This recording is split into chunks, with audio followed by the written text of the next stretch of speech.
Bienvenidos y bienvenidas a este conversatorio del Grupo de Trabajo de Ambiente y Derechos Humanos de la Cátedra UNESCO de Derechos Humanos de la UDELAR. Hoy tenemos un conversatorio sobre derechos de la naturaleza y como escuchan, se escuchan algunos animales y otros seres que acompañan nuestras vidas. Y bueno, parte de lo que vamos a conversar hoy con un invitado especial, Eduardo Budinas, es qué relación existe o cómo se conectan los derechos de la naturaleza con cómo pensamos los derechos humanos hoy. Entonces, los invitamos y las invitamos a poner sus comentarios y preguntas en el chat de YouTube, que luego los vamos a trasladar a los participantes del conversatorio.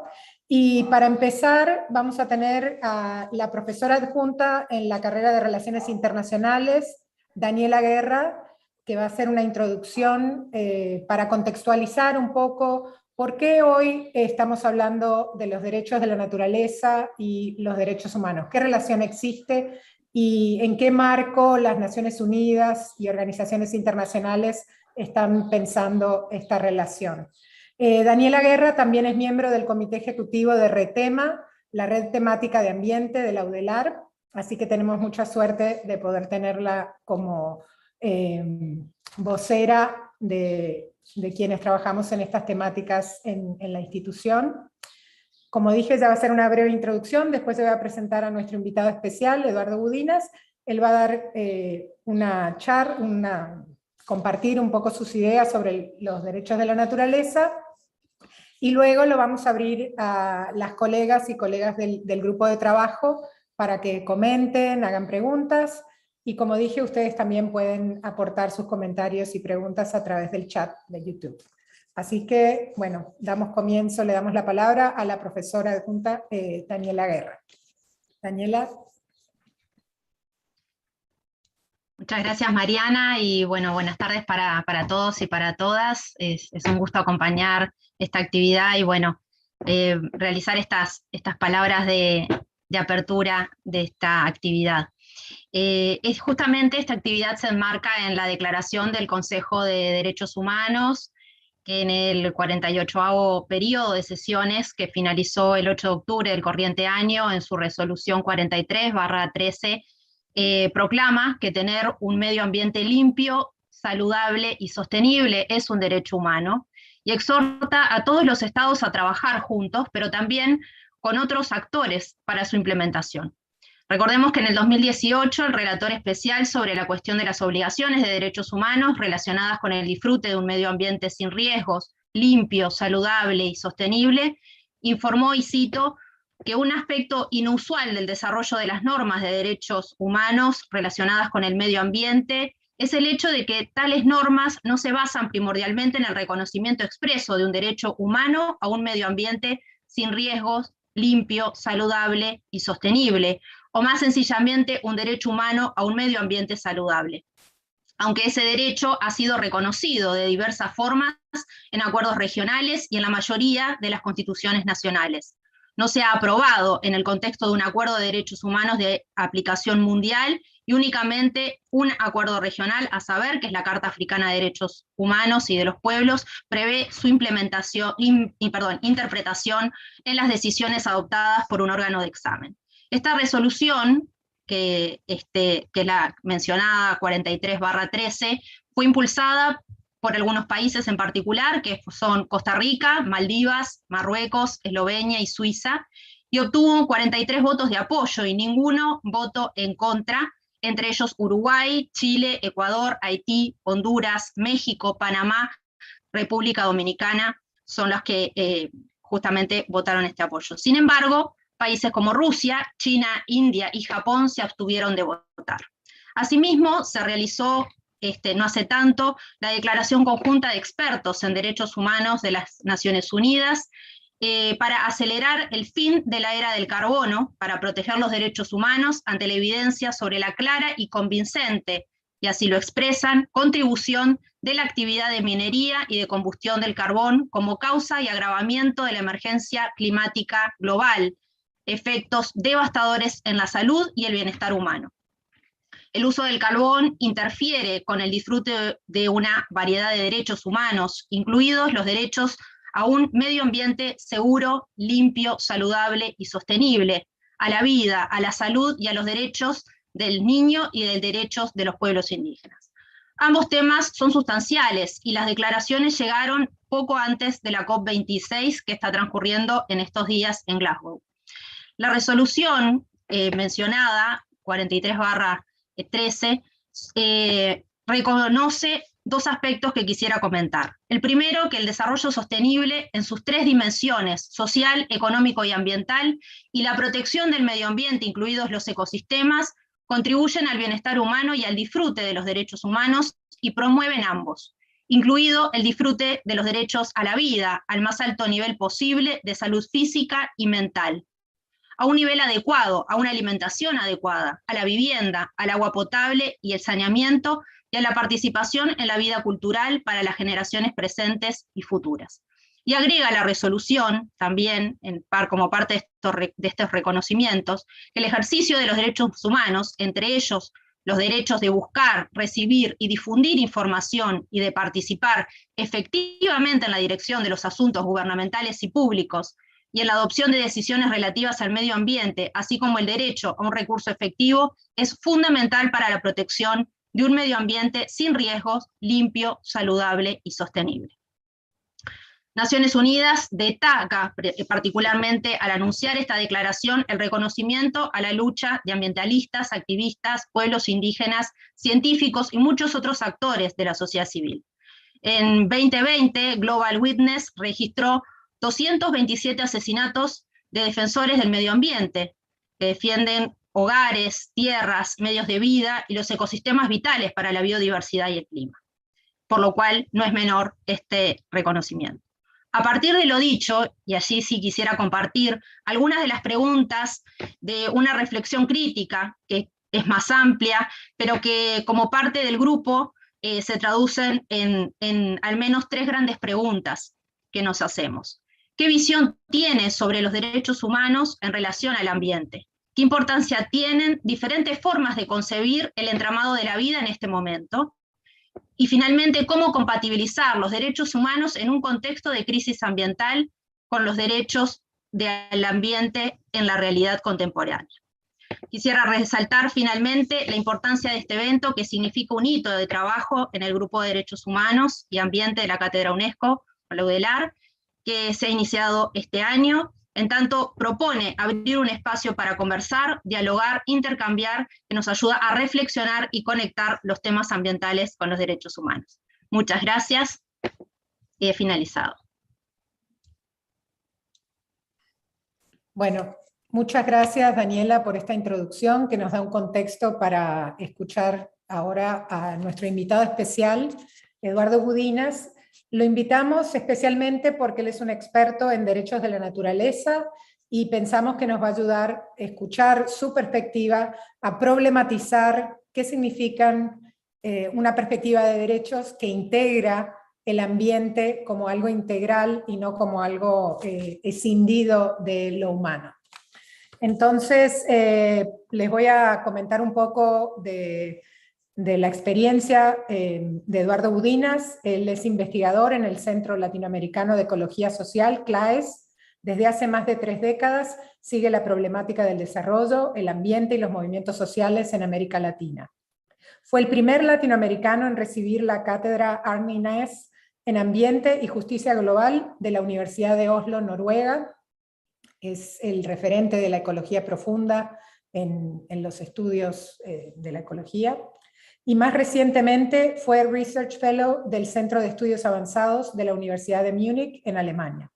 Actualmente integra la Comisión de Transformación de la Economía del Club de Roma, tiene una maestría en Ecología Social y colabora con organizaciones ciudadanas sudamericanas. En particular, quería destacar que ha participado asesorando a miembros de la convención en Chile, de la convención que está haciendo la nueva Constitución, sobre justamente los derechos de la naturaleza y cómo incorporar esa perspectiva en su nueva Constitución. Además, ha publicado numerosos artículos y libros en varios idiomas, Su libro de Introducción a los Derechos de la Naturaleza tiene ediciones en Argentina, Ecuador, Brasil, Bolivia, Chile, Colombia y Perú. Y se llama Derechos de la Naturaleza, Ética Biocéntrica y Políticas Ambientales.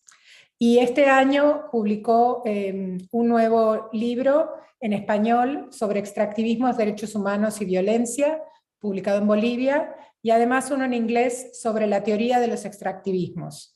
Así que, bueno, damos ahora la palabra a nuestro invitado especial, Eduardo Udinas, y le agradecemos muchísimo que haya tomado el tiempo para estar con nosotros hoy. Bueno, muchas gracias, Mariana, gracias a Daniela también y a todos los que están participando y animando esta cátedra. Ya les mando mucha energía para que sigan adelante y con gusto voy a compartir algunas reflexiones. Entonces tengo esas preguntas de partida que ustedes me hacían, que me generaban mucho temor porque no son mi área de competencia. Y la primera reacción que tengo para decirles es que los derechos de la naturaleza parten de perspectivas que originalmente, son muy distintas a las que originaron los derechos humanos, pero no opuestas. Entonces, pensando en este encuentro con ustedes, pensaba destacar algunos de esos componentes principales para después poder conversarlos y discutirlos. Entonces, para ser práctico, voy a compartir la pantalla y si algo no funciona, alguien me avisará. Si nadie me avisa nada, quiere decir que todo está funcionando perfecto. Este recorrido que les pongo aquí es el origen de los derechos de la naturaleza tal cual fueron concebidos, por ejemplo, en América del Sur, que se concretaron en la Constitución de Ecuador que fue aprobada en el 2008. Entonces quisiera invertir unos minutos en analizar este esquema que es un recorrido que parte de entender que la naturaleza tiene unos valores propios en sí misma y a partir de eso se sostenía que la naturaleza era un sujeto. Por lo tanto, si era un sujeto, inmediatamente se le debían reconocer derechos específicos. Este recorrido, que aquí les ejemplifico muy esquemáticamente con lo que se discutió en Ecuador, hay versiones muy simplificadas, sea de un lado o del otro, que dicen que bueno, esto es un invento de cosmovisiones o posturas de pueblos indígenas. Eso no es del todo correcto. Entonces, el primer asunto a clarificar sobre este recorrido es que partió de diversas contribuciones, donde hubieron algunas, por supuesto, que vienen de las cosmovisiones o los entendimientos indígenas, y hubo otras que partieron de corrientes críticas dentro del propio saber occidental, tanto en ciencias ambientales, como en disciplinas conexas como puede ser la ética ambiental o la economía ecológica. Esos diferentes aportes, esas diferentes sensibilidades cristalizaron, coagularon en el caso ecuatoriano con ese reconocimiento de los derechos de la naturaleza. Como había un componente de las cosmovisiones indígenas, quiero agregar entonces un segundo aspecto a resaltar. El abordaje es intercultural. Si ustedes leen el texto de la Constitución ecuatoriana, dice, la que tiene sujetos es la naturaleza, donde pueden entrar todas las aproximaciones occidentales, puede por ejemplo entrar la noción de ecosistema, pero también dice, el sujeto, el que tiene derechos, es Pachamama, donde es la vía de entrada para otros entendimientos de agregados, de colectivos, de asociaciones humano, no humano, humano-ecológicas, que incluyen visiones tradicionales como pueden ser la de Pachamama. Esto se aprobó en Ecuador en el 2008, había una discusión potente antes, previa, en Perú, que no fraguó, no cristalizó, eso se diluyó. Hubo una discusión potente en Bolivia, también al tiempo de la discusión de su nueva constitución, pero en la aprobación constitucional no se reconocen los derechos de la naturaleza, por diversos motivos que van a salir más adelante. Y más recientemente se han sumado reconocimientos análogos en el caso de Colombia para ríos o grandes regiones como la Amazonía, algunas resoluciones municipales, por ejemplo, en Perú.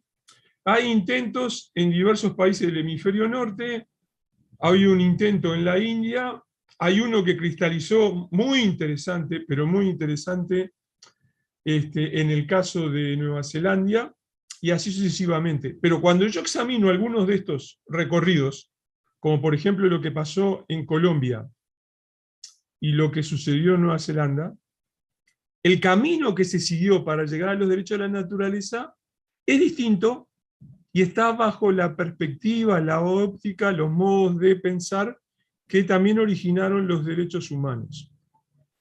Y aquí se los presento. El camino que siguen es otro. Véanse ahí que se parte de la concepción de los derechos de las personas, de los humanos, y esa concepción se la amplía a la naturaleza. Es un caso muy claro, por ejemplo, en uno de los reconocimientos que se ha dado a un río en Colombia. Entonces, siendo muy esquemático, la idea es, así como yo puedo ampliar la concepción de derechos y otorgarle, por ejemplo, un estatus de reconocimiento de derecho a entidades, incluso a corporaciones, empresas, etc., se lo puedo dar también a la naturaleza. Es como si se ampliara la idea de derechos a un ambiente sano, a la calidad de vida, se amplía y genera un nuevo derecho para agregar a la lista que incluye la naturaleza. Por lo tanto, la naturaleza pasa a ser un sujeto jurídico. Esto no es una diferencia menor, porque en el camino anterior que les comentaba, la concepción que había es que en la naturaleza ya eran sujetos, ya eran personas, entre comillas. Aquí se establecen sujetos jurídicos. Un camino análogo tiene que ver con los derechos a las generaciones futuras. Los derechos de las generaciones futuras en el campo de la ecología política viene de fines de la década de 1980, cuando había algunas formulaciones para abordar la problemática ambiental que jugaban o exploraban el eslogan de que los recursos que hoy se consumen o lo que hoy se contamina va a limitar o afectar a las futuras generaciones y a su calidad de vida. Este caso de los derechos de las generaciones futuras cobró mucha notoriedad con un juicio que se inició en Estados Unidos hace ya un tiempo atrás contra el gobierno federal, sosteniendo que su política en cambio climático implicaría que en un margen de tiempo hacia 50, 60, 70, 80 años, determinaría fatalmente una mala calidad de vida. Entonces, esa demanda fue realizada por niños y adolescentes en Estados Unidos contra el gobierno federal, diciéndole, tu inacción de hoy afectará mi calidad de vida dentro de varias décadas.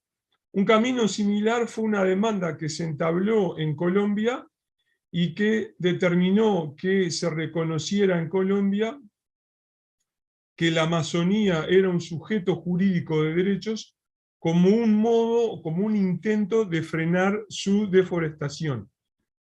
Ahora, observen ustedes que esto es una obligación de una protección presente para asegurar derechos de personas en el futuro. O sea, aquí también se parte de la concepción de los derechos humanos. Y se llega a los derechos de la naturaleza. Entonces, esto es muy esquemáticamente los dos grandes caminos. Hay un tercer aporte nuevo, que también es potente, que es el empuje religioso, especialmente tras la encíclica del Papa Francisco del Laudato Si, que no plantea los derechos de la naturaleza como tal, pero tiene mucha fuerza en invocar y demandar una protección del ambiente y de la naturaleza, y por lo tanto potencia mucho esa ampliación de la naturaleza para incluirla como sujeto jurídico. Esta encíclica tiene mucho impacto en varios países andinos y en la cuenca amazónica, y por lo tanto hay que tenerla en cuenta como un componente que actúa en favor. Entonces, establecidas estas características básicas, puedo dar un paso más. Me voy a basar aquí en el caso de la Constitución de Ecuador para que quede claro. Los derechos de la naturaleza van en paralelo con los derechos humanos clásicos que ustedes conocen. No los suplantan, corresponden a una perspectiva distinta y se potencian entre ellos.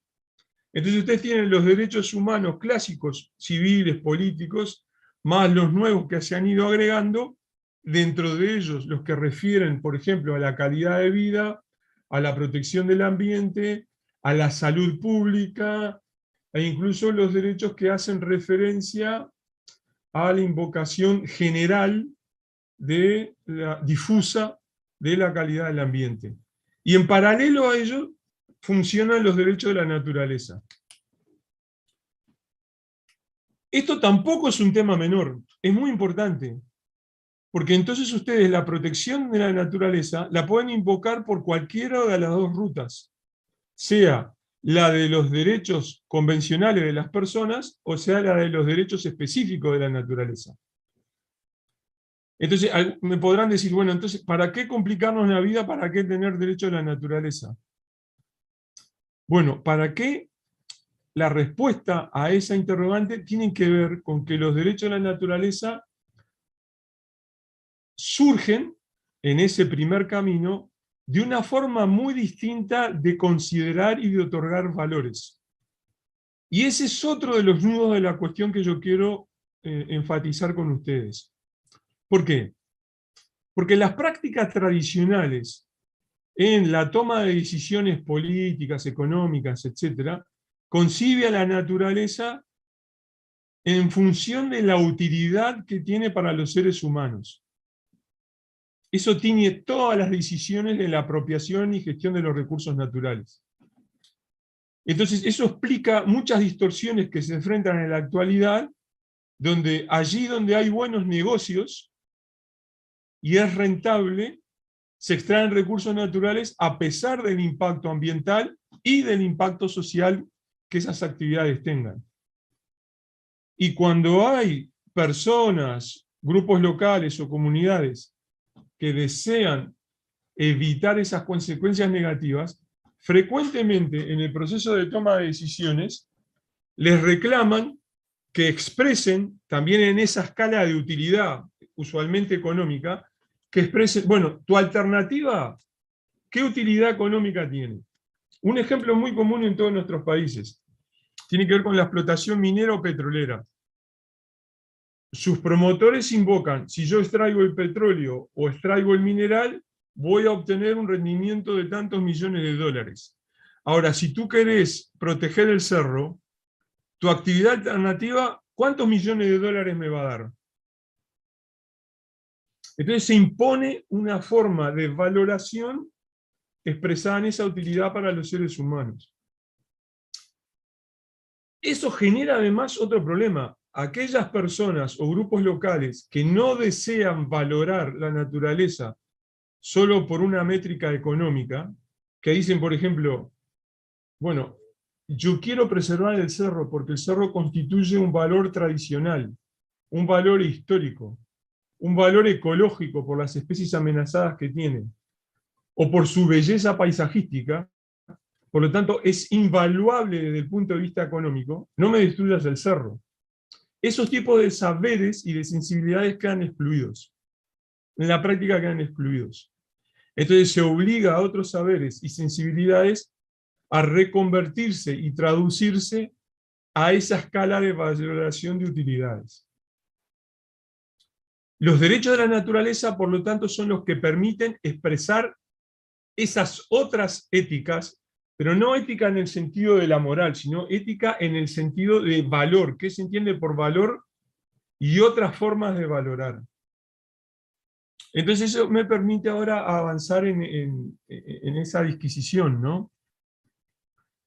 Ustedes tienen los dos caminos que yo les comentaba antes, por lo tanto, el camino del reconocimiento del sujeto, naturaleza, corresponde a la corriente que se llama biocéntrica. El camino de abajo, de expansión de los derechos humanos, es parte de la corriente antropocéntrica, donde también están esas otras posturas tradicionales, como el ejemplo que les podía dar de los mineros o los petroleros, o en Uruguay el monocultivo de soja, y así sucesivamente. ¿Qué quiere decir esto? Lo antropocéntrico es una postura, un entendimiento, un conjunto de saberes y sensibilidades que están centradas en lo humano, donde el ser humano es el único que es sujeto, porque es el único que puede otorgar valores, es el único agente moral.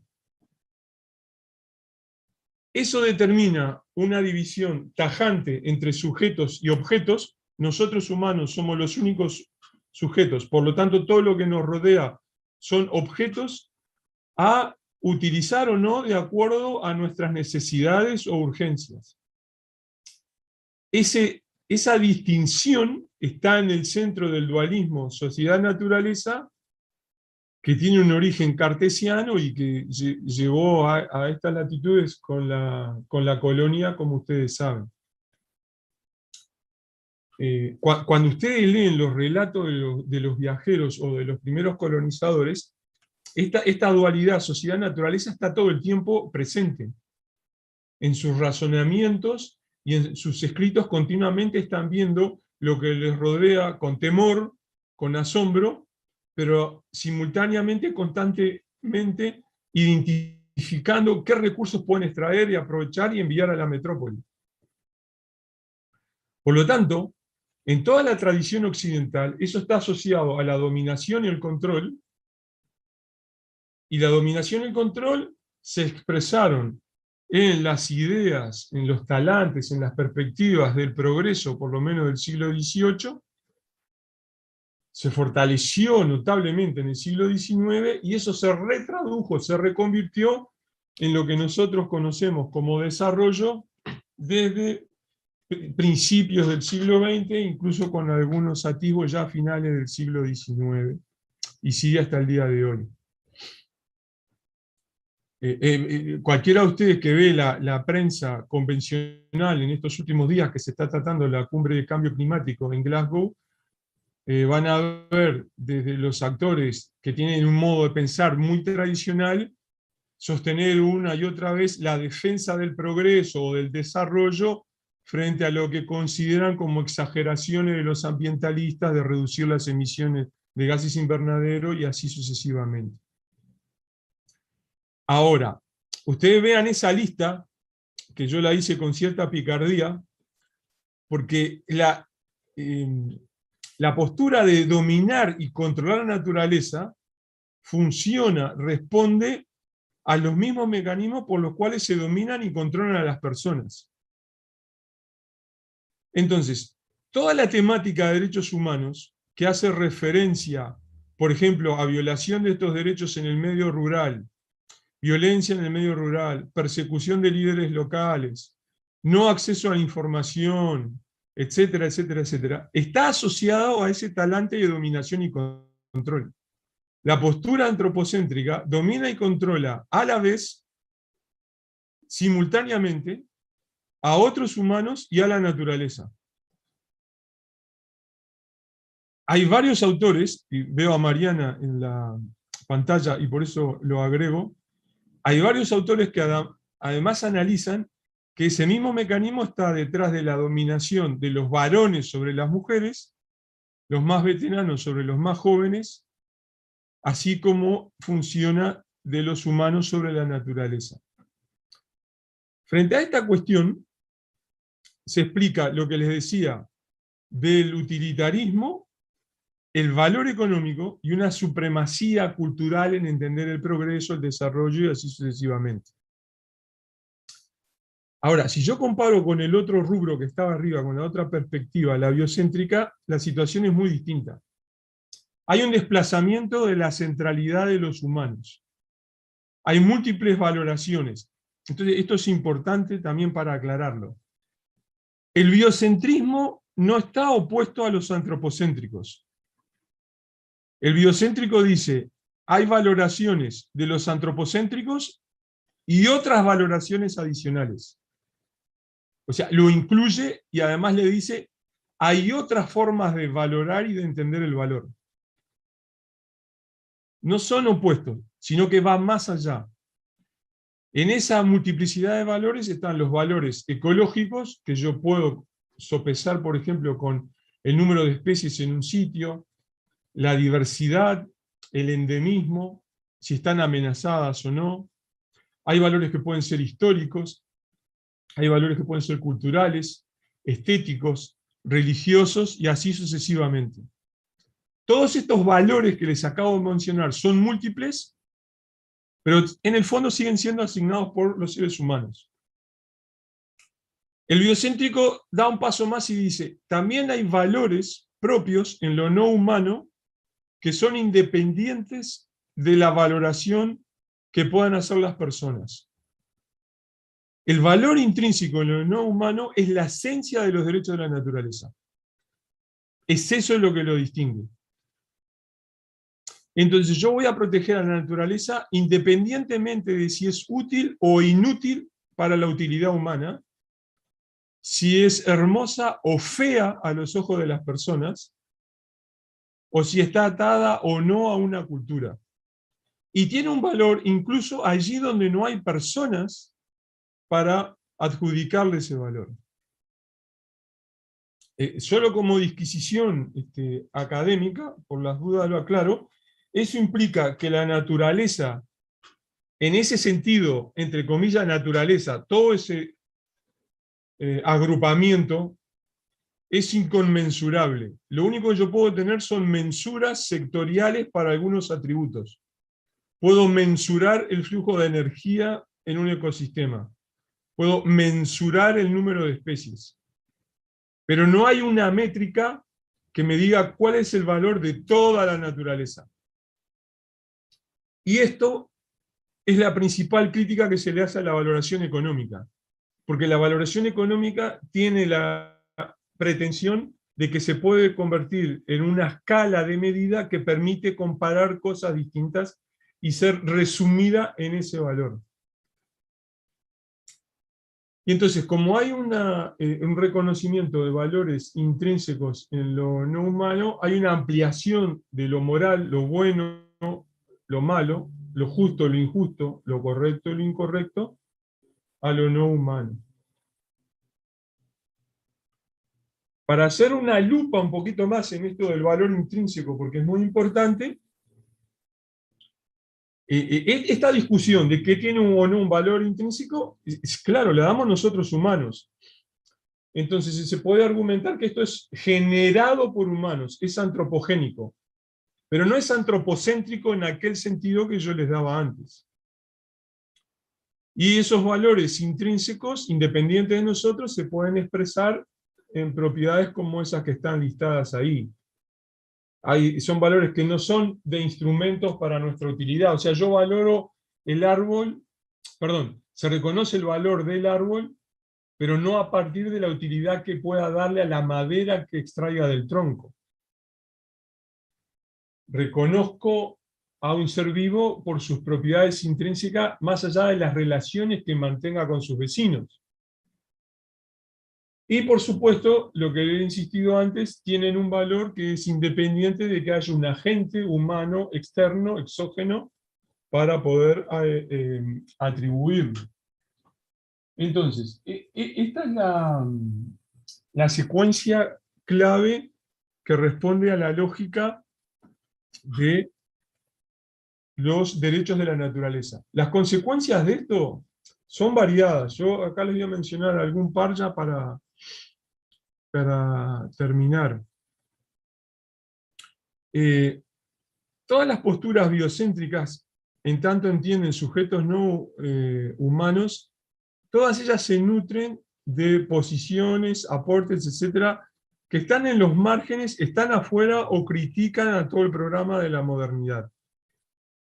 ¿Por qué? Porque todas las tradiciones modernas, todas ellas, desde los liberales hasta el socialismo, sostienen de que el único que otorga valores es el ser humano.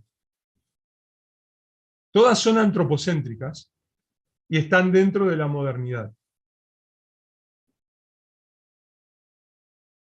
El otro aspecto derivado que les quiero también mencionar es que desde la postura antropocéntrica se genera justicia que sirve a los humanos.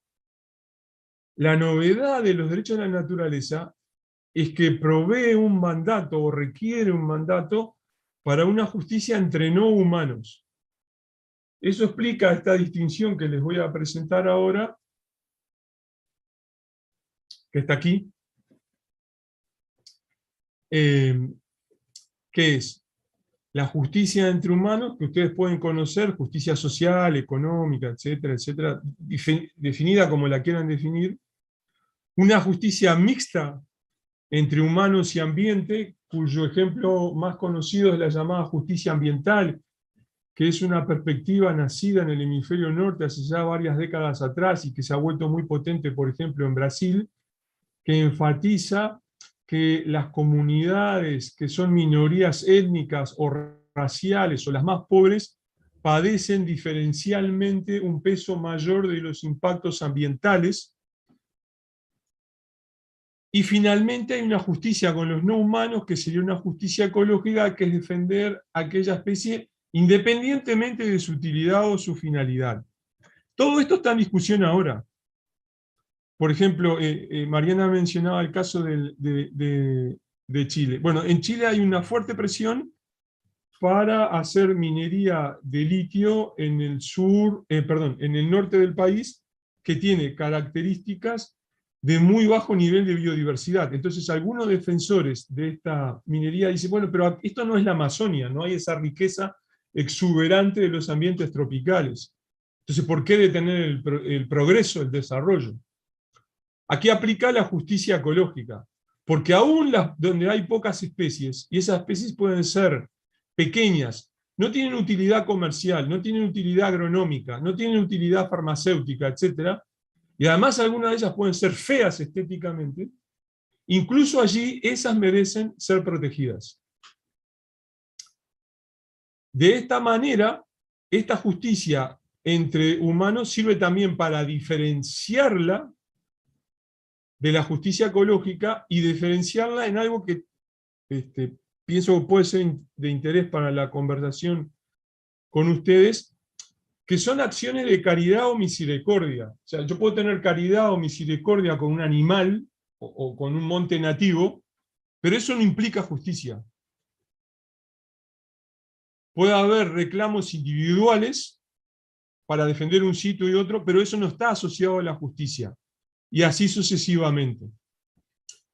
Hago estas distinciones porque hay muchos paralelismos entre la justicia social como agenda anclada en los derechos humanos en su gran sentido, con una agenda de la justicia ecológica anclada en los derechos de la naturaleza.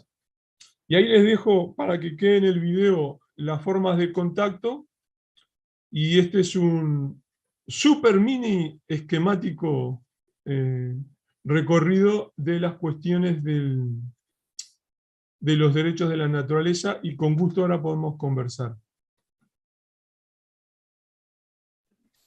Bueno, muchísimas gracias, Eduardo. Aplausos de distintos lugares.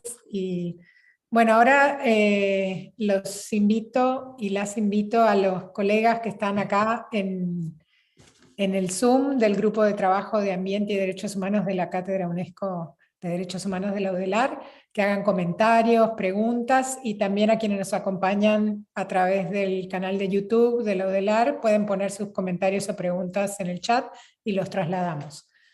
Así que ahora la idea es generar un diálogo para problematizar un poco y ver, bueno, cómo estas ideas clave que planteó Eduardo nos ayudan a pensar distintos caminos para lograr esta justicia ecológica o formas de poder sobrevivir, ¿verdad? En este planeta, en este momento de crisis.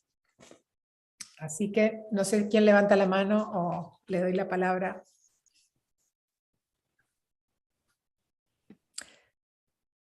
De mesa del grupo. Primero agradecer a Eduardo por la exposición, me encantó. Hizo un súper resumen, como él dijo, pero nos mostró todo el panorama. Primero me presento rapidito para entender también un poco mi pregunta. Yo soy peruana, hace 20 años vivo acá por temas familiares, entonces también la cosmovisión que traigo es diferente a la que manejan en general en Uruguay. Si bien no tengo origen indígena, comparto esa cosmovisión por el trabajo que tuve desde muy chiquita ahí en educación en derechos humanos. Vengo de ahí, de la educación en derechos humanos. Cuando tú mencionabas todo el recorrido que hiciste para un poco arribar a la última transparencia respecto a la justicia, te referías a una que es la justicia mixta, ¿no? La relación entre hombres, mujeres, personas, digamos, y ambiente. Y cómo el tema de la justicia ambiental ha ido avanzando. Y yo pensaba, esta es la que tenemos en el sistema regional, ¿no? Porque en la Corte Interamericana tenemos diversas sentencias interesantes que trabajan no directamente los derechos de la naturaleza, pero sí trabajan el derecho al ambiente sano en el marco de los derechos humanos, con las comunidades nativas y campesinas que reclaman el derecho colectivo al ambiente como tal. Y quería preguntarte también, cuando mencionas el tema de la justicia ecológica, ¿cómo es que diferencias más ahí? ¿Cómo diferencias una de otra y cuál te parece a ti como la más promisoria, digamos, para seguir apostando también por eso? Porque para quienes trabajamos en derechos humanos, el derecho al ambiente es uno de los derechos que, como siempre, está mucho más postergado, más escondido, entre comillas, menos priorizado, porque hay otros siempre más urgentes por los que, ¿no?, seguir trabajando y seguir reivindicando. Entonces, esa era un poco mi interrogante. ¿Cómo veías tú esto de la justicia ambiental, la justicia ecológica, y desde instancias como esta que tenemos desde hace unos meses ahí con el impulso de Mariana en la Cátedra UNESCO, ¿cómo ves que podríamos seguir trabajando desde esta cosmovisión uruguaya, digamos, para ir reconociendo los derechos de la naturaleza? Bien, ¿juntamos preguntas o respondo de una? Si quieren, ¿tú preferís juntar? Tenemos... Sí, prefiero. Bueno, Analía Siganda tiene otra pregunta y después tenemos algunas de YouTube, ya nos mandaron un par de Y preguntas. Anabel tiene una también. Ah, Anabel no la vi, sí, también. Sí. Mi pregunta es un poco más conceptual y sí, no sé, más simple, capaz de esto de se habla de derechos de la naturaleza, pero también se habla de romper la dicotomía humano-naturaleza. Entonces no entiendo en esos derechos de la naturaleza o en esa concepción de naturaleza si el humano está dentro o afuera de eso.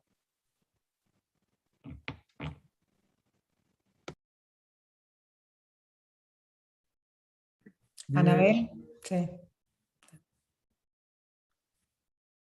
Bueno, muchas gracias primero por la presentación. Y no, mi pregunta también es simple, capaz que para esta primera ronda de preguntas.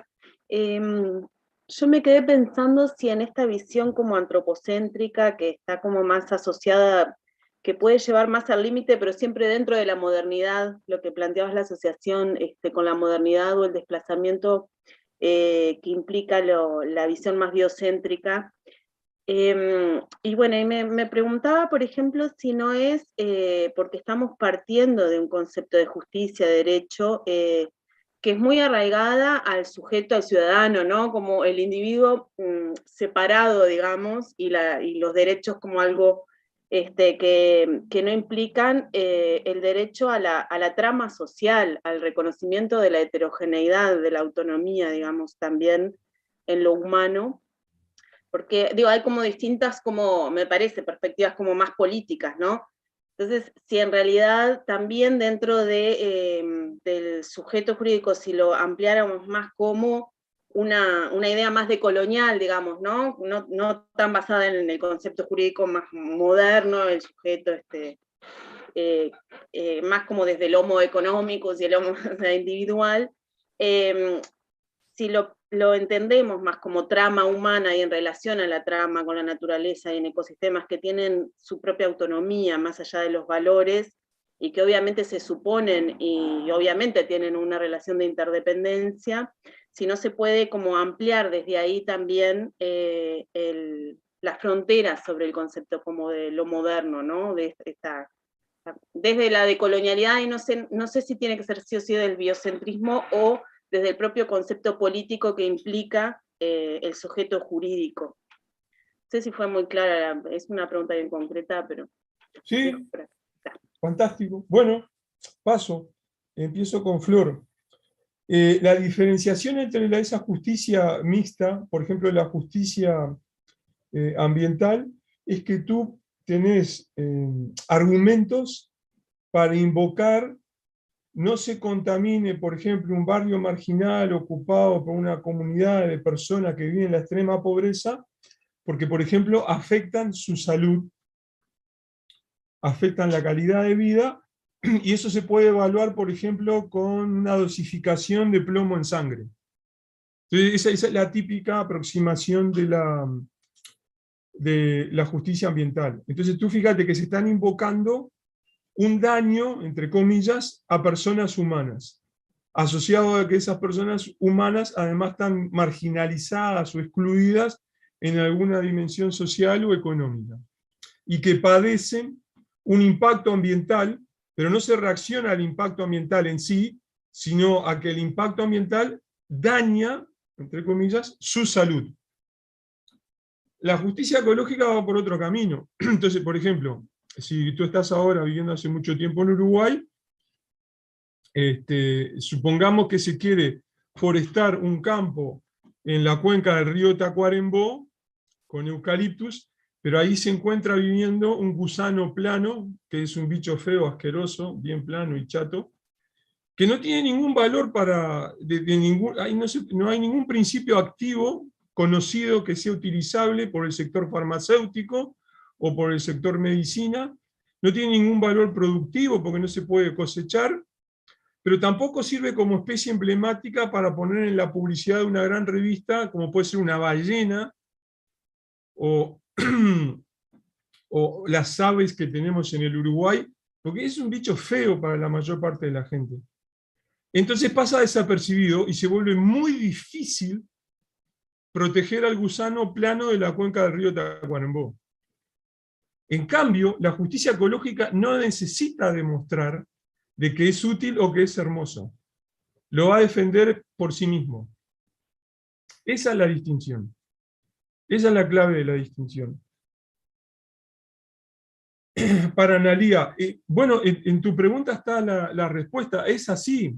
Hay todo un abanico de cómo entender los conglomerados de humanos y de no humanos, donde el concepto de comunidad puede incluir componentes no humanos. Por ejemplo, yo tengo acá en el barrio vecinas en que su concepto y su sensibilidad de su familia incluye no humanos. Tengo varias que los no humanos que son parte de su familia y lo conciben como agentes con emociones, moralidad, etc., son los perros. Y eso pasa es totalmente aceptado por todo el mundo. Bueno, tú tenés en otros lugares comunidades que dicen, dentro de la concepción de mi comunidad está incluido el cerro. Y el cerro es un ser vivo y expresa emociones. Voy a hacer un cuento, que siempre lo hago, me gusta, pero ya que estoy. Mariana lo debe haber escuchado como 3 veces ya.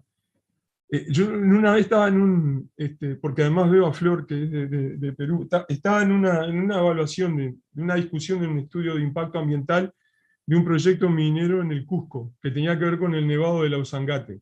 Es una montaña nevada espectacular que hay en el departamento de Cusco sobre la cadena de los Andes. Entonces estaban todos los comunarios del lugar y había una discusión, y aquí en este ejemplo tú puedes ver las 3 formas de organizar comunidad, entre comillas.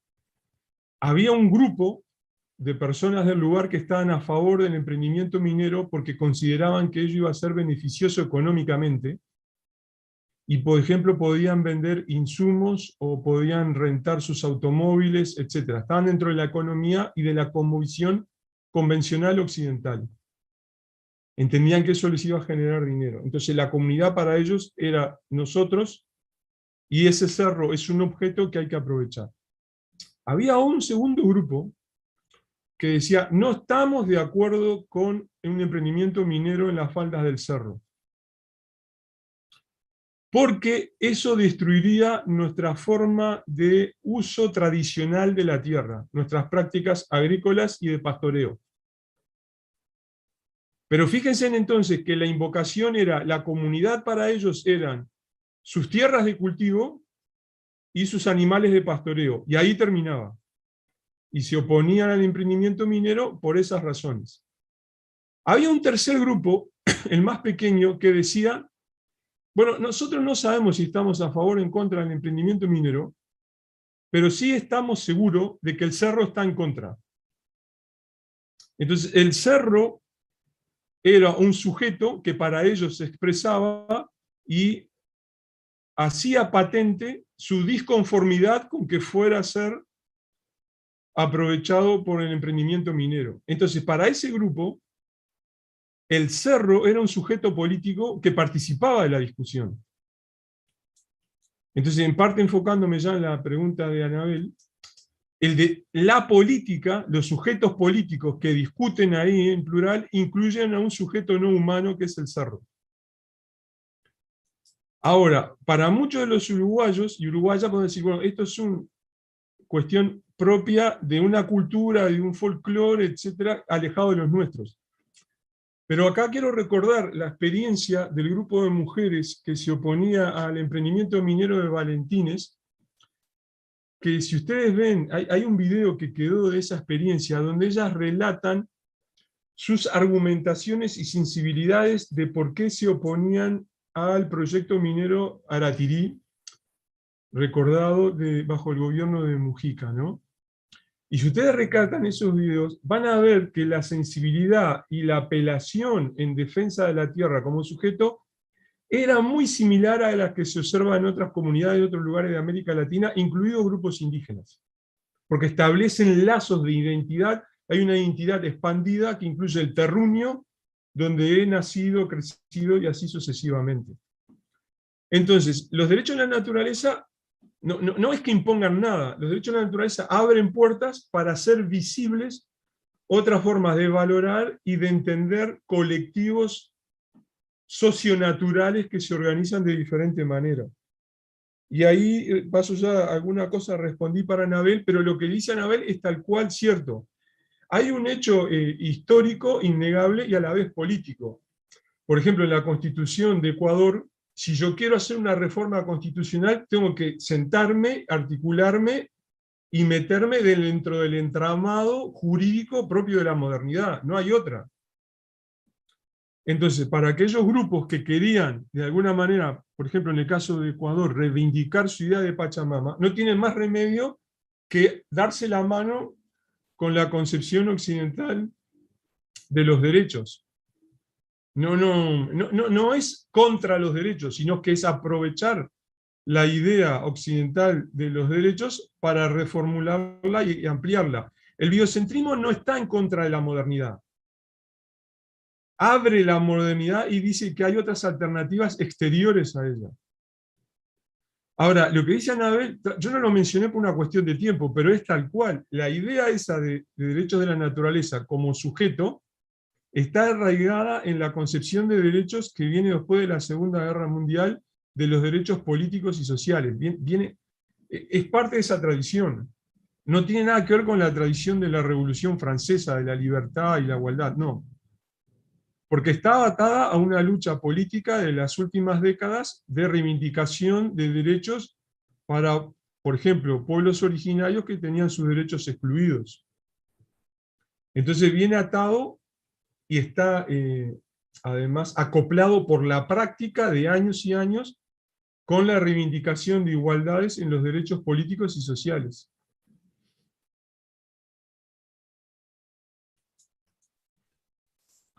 Muy bien. Leo algunas preguntas que vinieron de YouTube. Marcela Rondoni plantea, creo que ya la respondiste, pero igual quizás tenés algún otro ejemplo. ¿Cómo ves este debate para Uruguay y qué lugar se le da a otras valoraciones que incluyan a la naturaleza como un sujeto de derechos? Y después tiene otra segunda pregunta que dice, ¿qué impactos ha tenido el reconocimiento jurídico de esta visión en los países en donde se ha intentado implementar?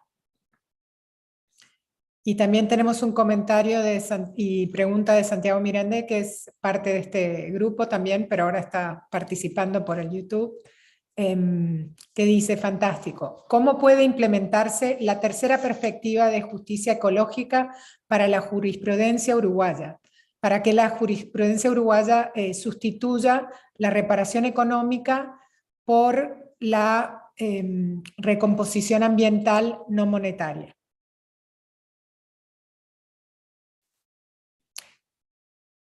Y hay otra más, perdón, ya aprovecho y doy una más. Hay una tensión, dice Danilo Cagliari, hay una tensión entre derechos humanos y derechos de la naturaleza cuando se piensa desde una perspectiva antropocéntrica, la cual se resuelve desde la perspectiva biocéntrica. ¿Tiene sentido este razonamiento? Bueno, bien. Sobre la primera pregunta de Marcela, del Uruguay. Hoy estoy en un día muy depresivo con Uruguay, porque he estado todos estos días siguiendo el debate nuestro criollo sobre lo que sucede en Glasgow con el cambio climático. Y entonces veo, ¿cómo resumirlo? Veo que el debate de los actores clave para generar opinión pública, especialmente los que están vinculados a todo el espectro político, muy alejados de aspectos mínimos de la cuestión ambiental. O sea, hasta habría dudas si habría una política ambiental antropocéntrica. Por lo tanto, invocar una reforma biocéntrica se hace todavía más complicado. Fíjense en ustedes que Uruguay adhirió a un compromiso sobre la reducción de metano pocos días atrás en Glasgow, y esa adhesión del país fue informada en un comunicado del Departamento de Estado de Estados Unidos. Fíjense además que la ministra Arbeleche hace un discurso muy enérgico en el Foro sobre Financiamiento y Cambio Climático, también allí en Glasgow, que creo que todos nosotros compartiríamos reclamando cambios urgentes y transformadores ya, pero esos cambios urgentes y transformadores no ocurren dentro del propio gobierno uruguayo ni en la política del gobierno uruguayo. Fíjense ustedes, además de que la negociadora jefe en cambio climático, que viene de Cabildo Abierto, le dice a los periodistas, en una entrevista acá en Uruguay, que firmaron el compromiso de metano porque no implica ninguna obligación para el país. Entonces, ¿para qué lo firmaron? Bueno, y así sucesivamente. Y pasa todo esto, y la oposición política, que es el Frente Amplio, ni se entera. Ustedes, muchos son muy jóvenes, pero para los más veteranos, un hecho como que las posiciones de Uruguay sean informadas en un comunicado de prensa del Departamento de Estado hubiera generado por lo menos un debate parlamentario. Aquí no pasa nada. Entonces tenemos un problema importante en el Uruguay. Siguiendo la pregunta de Anabel, los uruguayos son tan hipermodernos que les cuesta ver estas cuestiones ambientales. Y eso se expresa en mantener unas estrategias productivas cada vez más intensivas hacia la naturaleza. Una expresión de esto y que contribuye a esta especie de grisura y chatura con las políticas ambientales es que mientras el ministro Peña, que es del Partido Colorado, defendía medidas enérgicas en su discurso en Glasgow, más o menos al mismo tiempo el ministro Matos de Ganadería, Agricultura y Pesca decía casi lo opuesto en cuanto a la intensificación agrícola, ganadera, cuando debía responder a cuestiones sobre las emisiones de metano que sobre todo provienen del agropecuario. Entonces ni siquiera dentro del Partido Colorado o en Cabildo Abierto o en el Partido Nacional o en el Frente Amplio, sumamos todo, tenemos un debate potente sobre estas cuestiones.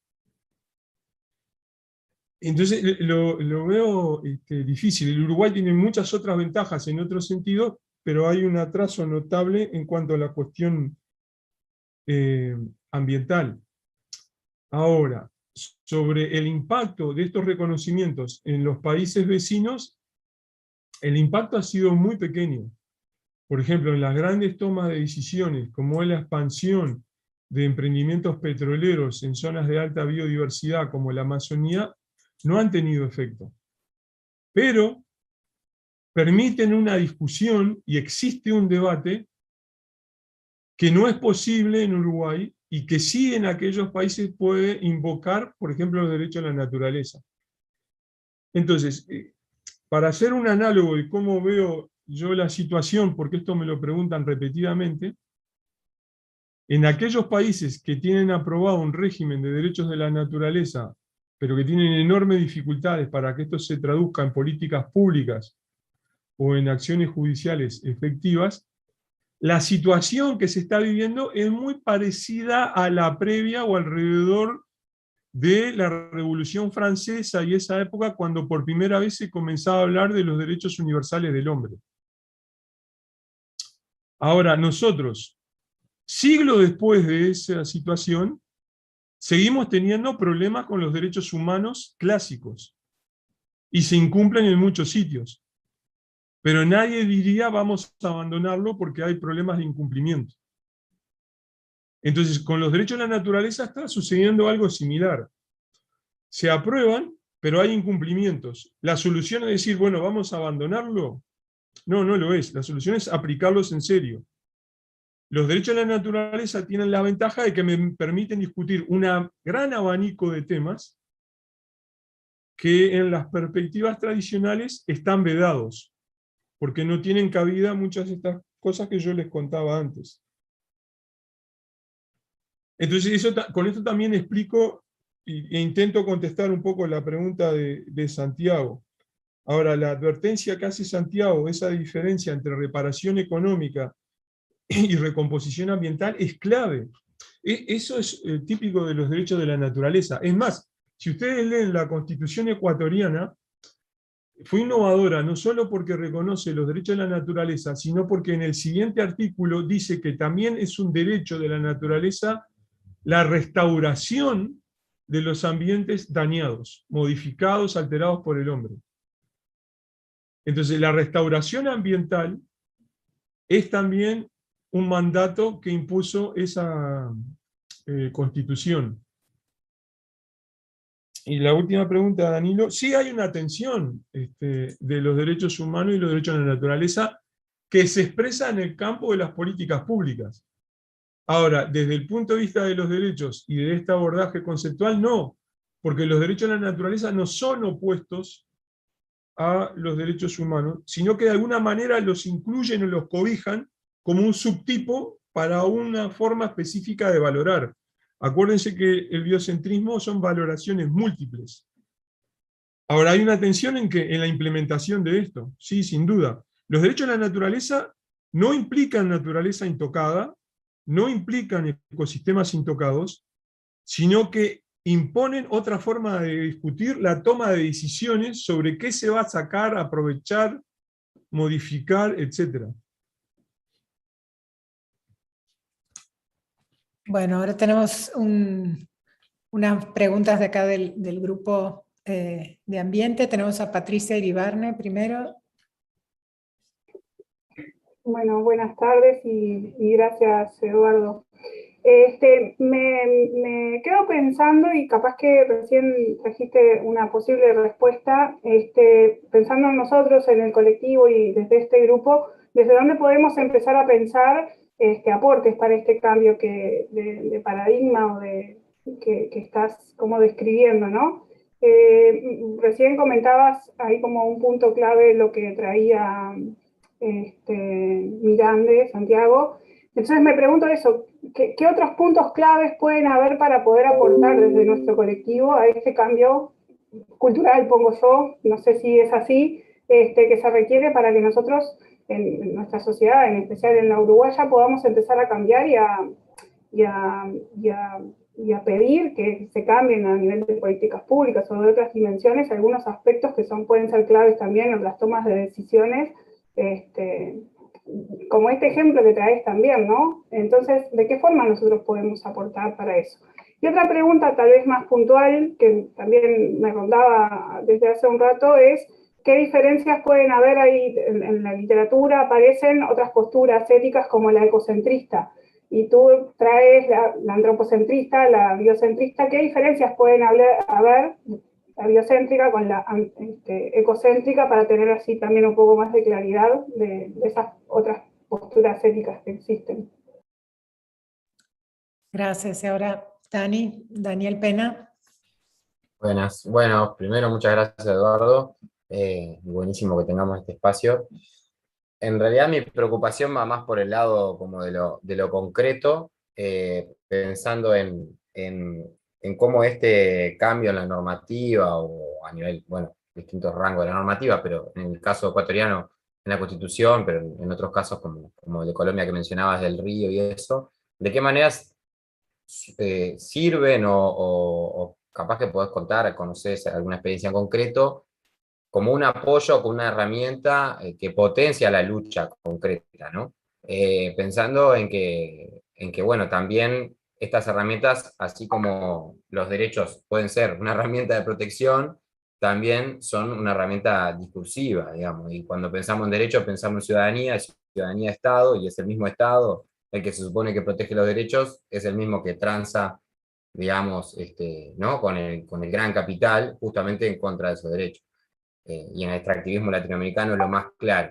Entonces, a mí me queda ahí como esa duda de pensarlo desde ahí, como cuáles son las potencialidades y las problemáticas que puede traer esto, y también pensando en quién hace el reclamo de ese derecho, ¿no? Porque en definitiva el reclamo por este gusano que hablaba de la forestación en el río Tacuarembó, lo va a hacer un humano frente a un Estado, ¿no? Entonces ahí pensando también en esto que traía Anabel, o pensando en la Constitución boliviana ¿no? la normativa más a nivel de comunidades o de pueblos autónomos, o en México también, ¿no? Cómo se articula eso a nivel, no sé, constitucional con un nivel local o territorial de como distintos niveles de justicia, digamos.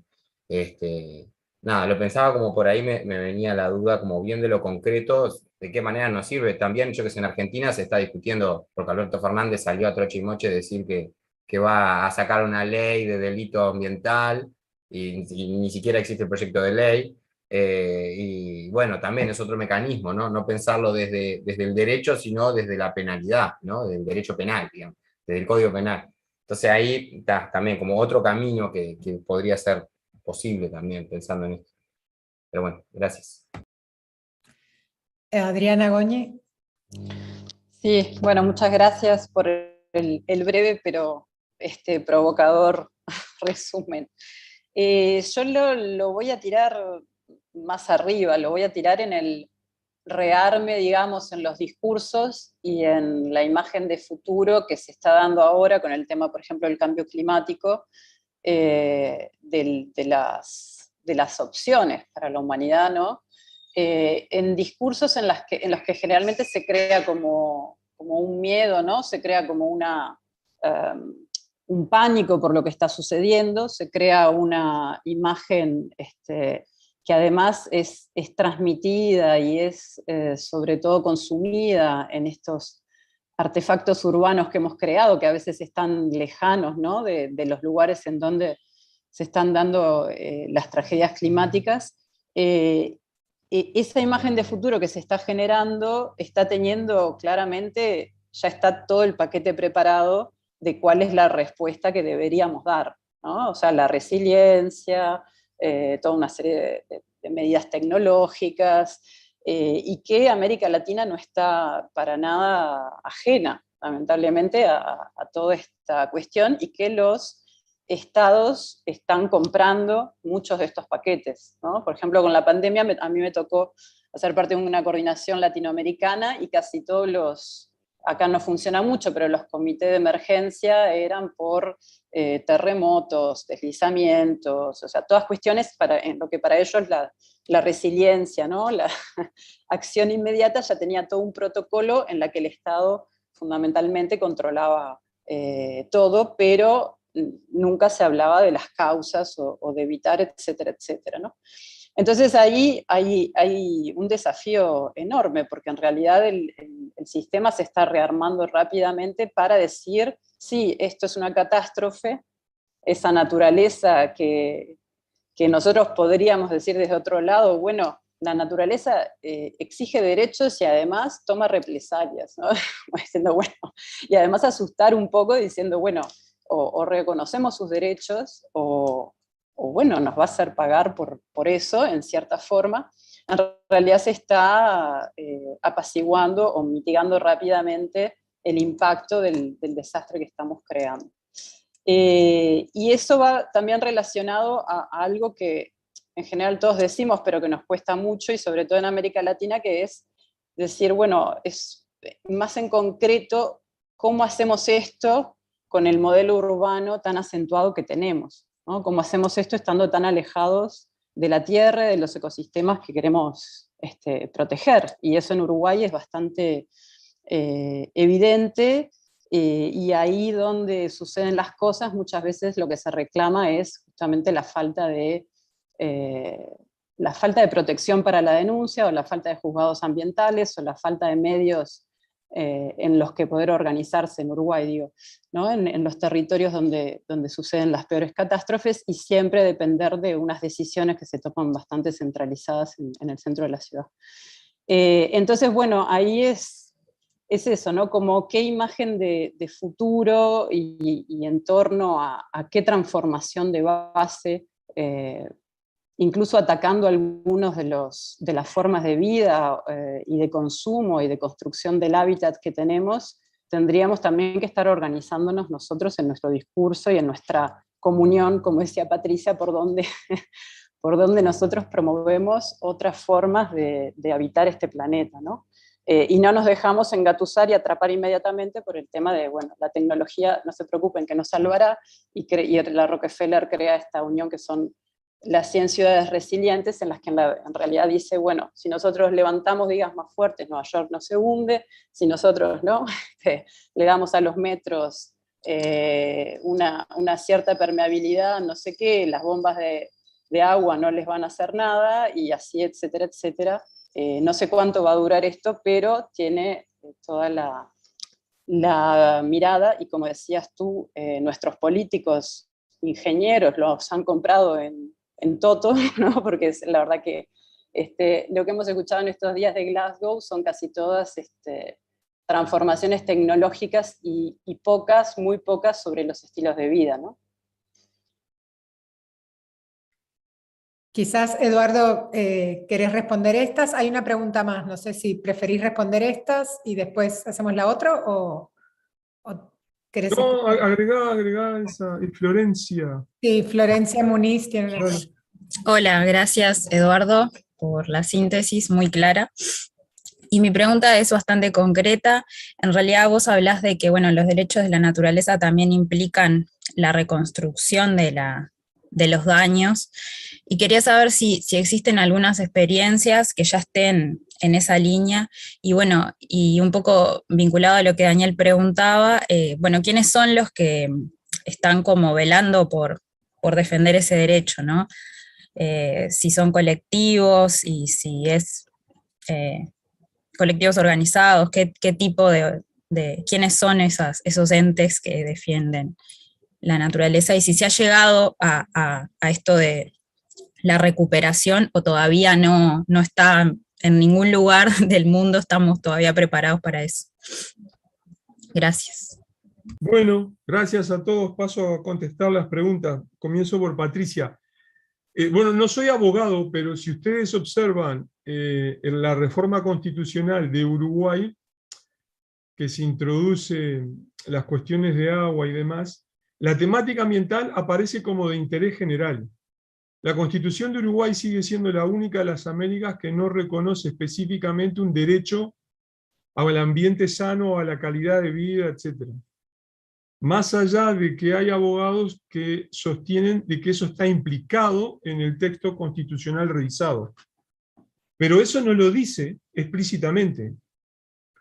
Y es tan notablemente liberal del siglo XIX que dice que se va a proteger el ambiente atendiendo al interés general de los humanos. O sea, nuestro texto constitucional es previo a las reformas que originaron el conjunto de derechos y normas de protección ambiental general que viene de fines de la década de 1960. Entonces, ahí hay un problema básico para abordar, sumar a los abogados y entrar a reflexionar, bueno, cómo lidiar con esto. Y si hay alguna reforma constitucional en Uruguay, un tema clave implicaría reconocer derechos específicos para la calidad del ambiente y ojalá que para la naturaleza. Sobre la pregunta del ecocentrismo, bueno, es un debate académico, porque el ecocentrismo tiene una perspectiva, está delimitada por ecosistemas, y los que delimitan ecosistemas son humanos. Entonces hay unos cuestionamientos académicos en que el ecocentrismo sigue de alguna manera atrapado en la visión antropocéntrica.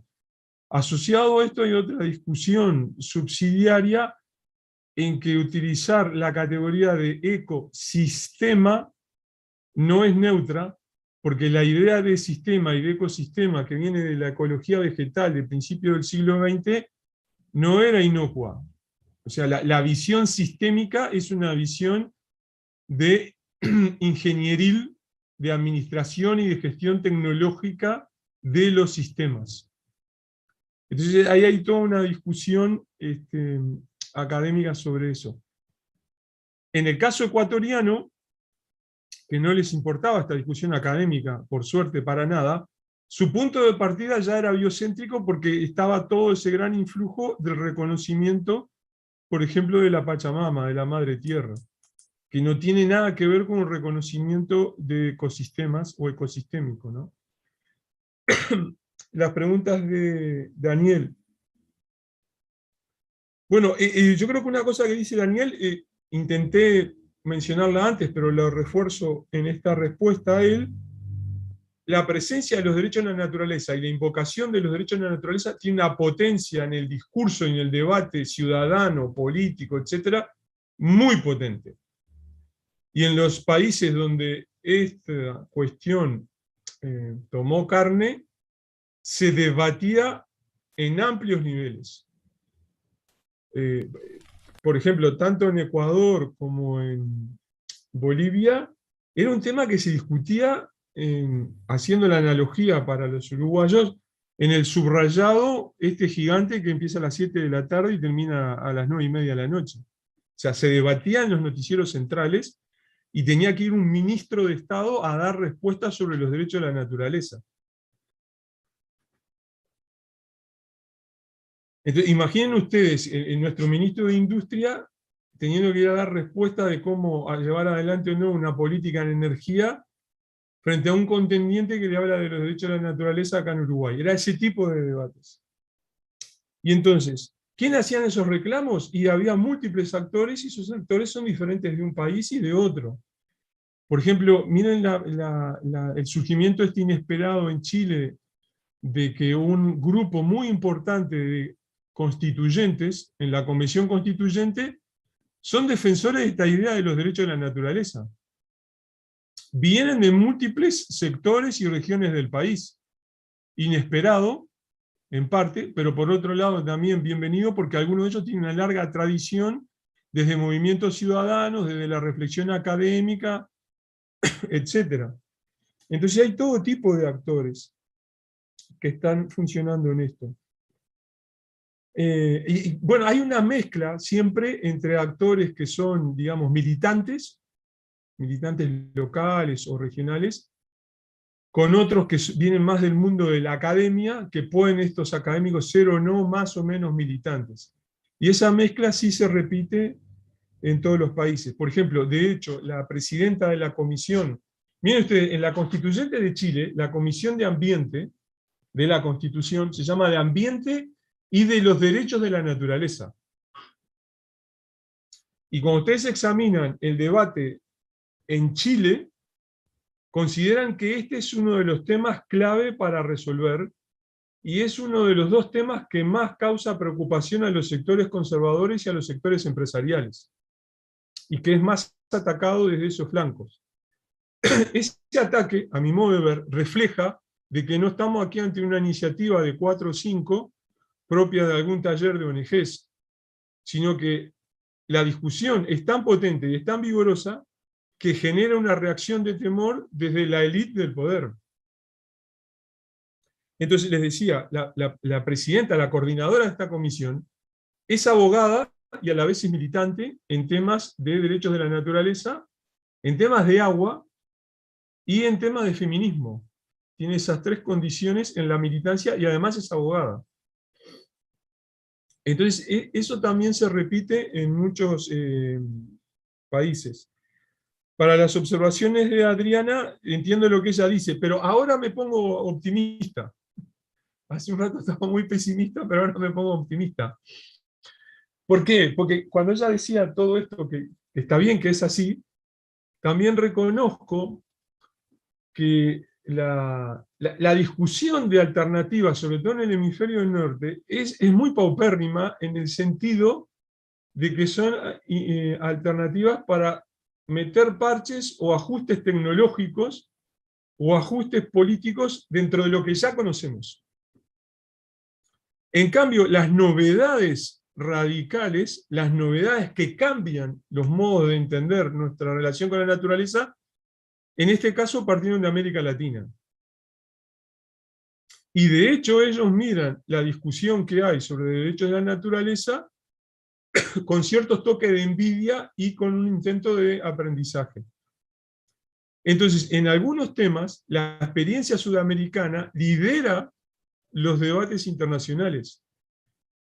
Los lidera. No. Este es uno de estos rubros. Y la última pregunta, que es la de Florencia. De nuevo, las experiencias de restauración ambiental son limitadas. Y hay un creciente gap, una creciente distancia entre los ritmos de artificialización o antropización de los ambientes naturales y las capacidades para preservarlos dentro del sistema de áreas protegidas o para reconstruir la naturaleza dañada. Entonces hay un problema que no se resuelve en América del Sur.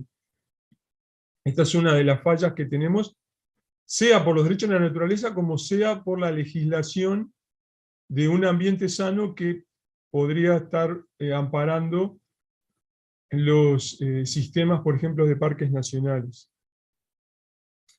Entonces, en eso seguimos estando en deuda. Y en cuanto a los actores que ella también preguntaba, también hay de todo. En la pregunta de ella me apuntaba aquí como reacción, me viene a la memoria el colectivo de abogados que trabajó en Ecuador en una mega demanda judicial contra la empresa petrolera Chevron por la contaminación de aguas en plena selva amazónica. Ahí también estos actores eran una mezcla entre militantes y abogados y que trabajaban apoyando comunidades locales que eran indígenas o indígenas campesinos. Entonces, no es que falten actores. Y volviendo al caso de Chile, ustedes tienen muchos actores, una enorme cantidad de actores, que están en resistencias, en luchas o denuncias locales por temas sociales o ambientales, que no necesariamente hacen el razonamiento de los derechos de la naturaleza tal cual lo expresamos nosotros, pero que en el fondo están defendiendo esta misma cuestión. Entonces, cuando entran en contacto con esta temática, enseguida, clic, hacen la conexión y participan de esta corriente. Eso lo he visto varias veces antes de la pandemia, en el último año de la pandemia, eso ocurría frecuentemente en Chile. Tú estabas en comunidades rurales y hablabas con las personas que estaban involucradas con esas luchas, y lo que ellos te relataban era todo referido a derechos de la naturaleza, pero no necesariamente utilizaban ese término o sabían que existía esa discusión.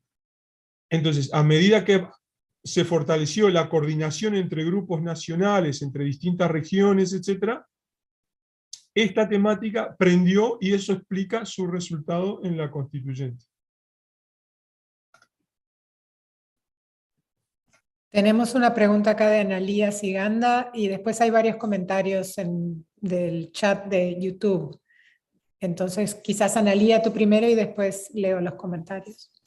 Bien, en realidad es como, siguiendo la pregunta de Florencia, una cosa es quiénes reclaman o quiénes toman la voz, pero también después está quién legitima a esos que defienden o pretenden defender, ¿no? ¿Cuáles son los procedimientos para decir, sí, tú tenés no sé, la legitimación para hablar por la naturaleza, o tú no? Como acá pasa también con los intereses difusos, ¿no? O sea, muchas veces es una cuestión de forma, termina descartándose un caso porque el que hace la demanda no queda legitimado por el juez o la jueza. Contesto esto porque me quedó también pendiente algo similar. Sí, el que va a hacer la demanda, el pedido, el reclamo en nombre de la naturaleza es un humano, eso está claro. Entonces, la cuestión es cómo se instrumentaliza eso. De los organigramas más potentes que hay, el ejemplo más notable es el reciente de Nueva Zelanda. Cuando Nueva Zelanda reconoció los derechos de la naturaleza de un río y su cuenca, estableció en ese tono bien anglosajón específicamente qué agente humano representaba o era el tutor o era el guardián del río según cada agencia y cada agencia del gobierno y en cada tema. Es una larga lista. Si ustedes ven la legislación que formalizó esos derechos para ese río y su cuenca, van a ver que está muy especificado. Entonces, traducido esquemáticamente, para que los abogados pues lo ajusten al caso uruguayo, sería, supongamos que nosotros declaramos los derechos de la cuenca del río Santa Lucía. Entonces, la representación del río Santa Lucía por los temas de contaminación de agua será de tales fulanos que irán a presentarla al Ministerio de Ganadería, Agricultura y Pesca del Ministerio del Ambiente. Si es por temas que hacen al paisaje, serán de tales fulanos que irán a la Intendencia Municipal de Canelones, y así sucesivamente. Esa representación de los humanos cumple con la condición de la participación local y la vocería local. Ahora, esto que dice Analía sobre los derechos difusos también es un ejemplo del atraso uruguayo. Porque si ustedes recuerdan la historia de los derechos difusos, que siempre se la refiere al caso de Stone con el parque de Disneylandia en Estados Unidos, tenían un problema de ese tipo porque no podían defender un bosque natural porque no había ningún humano viviendo en ellos. Si hubiera habido derecho a la naturaleza, no era necesario que hubiera un humano. Pero como no había ningún interés humano en propiedad o en salud afectado, no lo podían defender. Entonces, en el caso clásico, ellos se presentaron en las cortes y dijeron, nosotros somos los abogados de los árboles. Y se generó todo un largo debate sobre si el árbol podía tener o no representación legal. Entonces, eso para un país tan chico como Uruguay, donde el interés difuso es todo interés difuso, porque lo que pase en Durazno nos va a afectar a nosotros también en Montevideo, tendría que haber sido resuelto. Entonces ahí hay un problema también del entramado y de la práctica de los jueces y los abogados en cómo abordan estas cuestiones. Y está, creo que está. Con eso respondo a lo de Analía. Y la pregunta me quedaba pendiente. Voy a leer algunos comentarios que vienen del chat de YouTube. Daniel Panario dice, la valoración local del paisaje y las luchas por su conservación, patrimonio cultural, es nuestra forma de reclamar aspectos, no económicos o no monetarios, al estilo uruguayo. Y después Inés Corlazoli dice, hay hoy por hoy ecocidio en Canelones, avalados por la Intendencia, se vendieron terrenos para construir en franja costera y del arroyo Pando. Es un papelón social, político y ambientalmente, es una burla a nuestra playa. Hay que defender ahí. Otro comentario, son todos comentarios, no preguntas. En Ecuador, dice Susana Andrade, podemos tener la mejor constitución sobre derechos de la naturaleza, pero no sirve de nada. Seguimos con un modelo extractivista salvaje. Y acá quizás una pregunta que surge de esto es pensar, bueno, ¿de qué sirven los derechos en relación al desarrollo de políticas públicas? ¿Cómo se puede relacionar o utilizar estas herramientas que existen, que ponen conceptualmente la posibilidad de pensar de otra manera disponible en la comunidad? ¿Cómo se pueden usar para después generar políticas públicas que promuevan cambios a nivel del modelo productivo o al nivel de el cuidado y la conservación de la naturaleza? Bueno, gracias por los comentarios a Daniel Panario y sobre Canelones. Sobre esto de Susana Andrade, yo tendría una precaución, porque ese tono de pesimismo lo escucho muchas veces en esos países, diciendo, la Constitución no funciona, entonces no sirve. Tendría muchas precauciones con esa línea de razonamiento y animaría a no caer en esa depresión. Porque en el fondo, las discusiones son tan poderosas como quieran las ciudadanías. Y me parece que eso hay que tenerlo presente. O sea, la Constitución no es una ley, no es un decreto. Es un marco de acuerdos generales para vivir juntos dentro de un cierto territorio. Y entonces, por lo tanto, lo vigoroso o no vigoroso que es, depende mucho de organizaciones ciudadanas, movimientos sociales, actores políticos, que refuercen y potencien y mantengan claro los contenidos y mandatos constitucionales. Entonces, esas apreciaciones también se repiten con otros hechos o problemas que involucran los derechos humanos clásicos. Te dicen, por ejemplo, mi país vive en olas de violencia, hay una tasa de homicidios brutal, ¿de qué me sirve la Constitución? O mi país tiene unos niveles de corrupción política brutales, ¿de qué sirve la Constitución? Bueno, en cualquiera de esas circunstancias no es un problema de la Constitución, sino de cómo se hacen funcionar las instituciones del Estado y también las organizaciones ciudadanas, políticas, partidarias, etc. O sea, la Constitución no puede impedir que un funcionario municipal reciba una coima. Pero si yo creo en el mandato constitucional, puede haber una denuncia social, ciudadana, en el barrio, en la comunidad, a aquellos que son coimeros, y así sucesivamente. Entonces, en ese sentido, yo soy muy partidario de ese tipo de acuerdos políticos, colectivos, etcétera, porque me parecen esenciales para el sustento de la vida en común en nuestros países. Y además por experiencia de que si no hay constitución vigente, cualquier otro escenario es aún mucho peor. por ejemplo, no tener una constitución vigente y respetada, inmediatamente desemboca en violaciones de los derechos humanos clásicos, y en tolerar violencia, criminalización, etc. Entonces, por lo menos donde yo participo, la defensa de los derechos de la naturaleza implica la defensa de los derechos humanos y la defensa de esos marcos constitucionales de los cuales derivan. Y esta pregunta que está agregado de Mariana, sí, está todo en lo de las políticas públicas. Ahí hay mucho para abordar y para cortar. Por ejemplo, fíjense ustedes las analogías entre justicia social y justicia ecológica. A mi modo de ver, acá en Uruguay hay una reconversión de la idea de la justicia social que le va recortando componentes, que empezó en los gobiernos anteriores, pero que ahora, aprovechando la pandemia, dio un salto brutal hacia formas que tienen más que ver con la filantropía, con la caridad y con la compasión, más que con el mandato de la justicia social.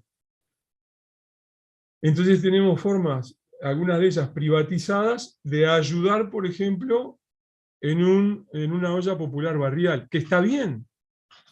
Pero la justicia social no es solo la relación de compasión o de caridad, porque esa vinculación de compasión y de caridad está siempre embebida por el verticalismo, es el que tiene mucho, que ayuda al que tiene poco, pero además es una relación voluntaria, no hay ningún mandato. O sea, yo ayudo si lo deseo o no lo deseo, contribuyo al merendero o contribuyo a la olla popular si tengo ganas o no tengo ganas, o dejo un diezmo en la misa del domingo si quiero o no quiero. Esa es la vieja idea de la caridad.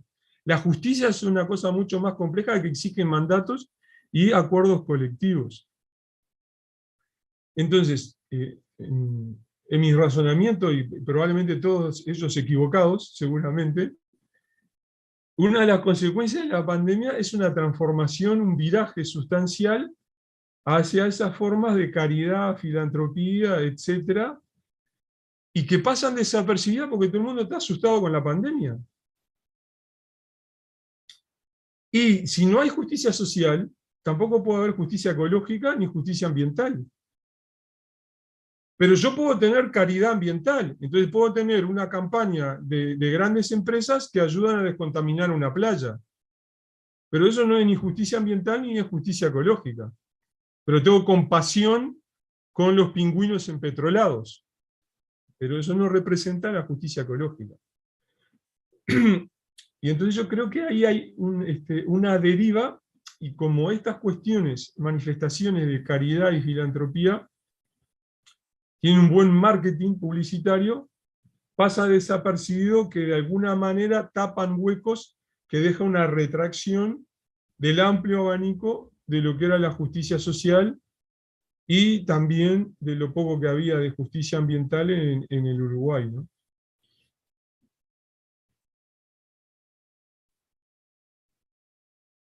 Bueno, muchas gracias, Eduardo. No sé si alguien más quiere hacer un comentario, alguna idea final. Quizás te podemos dar... Claudio, ¿tú quieres decir algo? No, solo agradecer la claridad y esos enfoques que siempre nos vienen bien, sobre todo, como verás, este es un grupo bastante interdisciplinario y a los que venimos más de la parte bio, a mí en particular me sirve mucho tener este tipo de enfoque así tan claramente mostrado, así que nada, simplemente agradecer a Eduardo y bueno, y al resto de compañeras y compañeros que nos acompañaron hoy, nada más.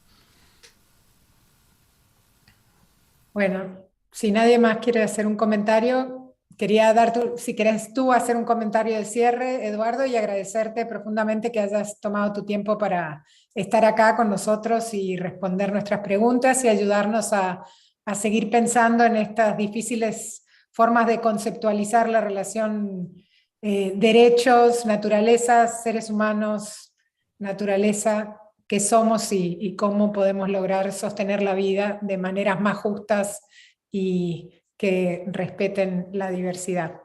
Así que muchas gracias. Bueno, yo les agradezco a ustedes, quedo a las órdenes, saben cómo contactarme.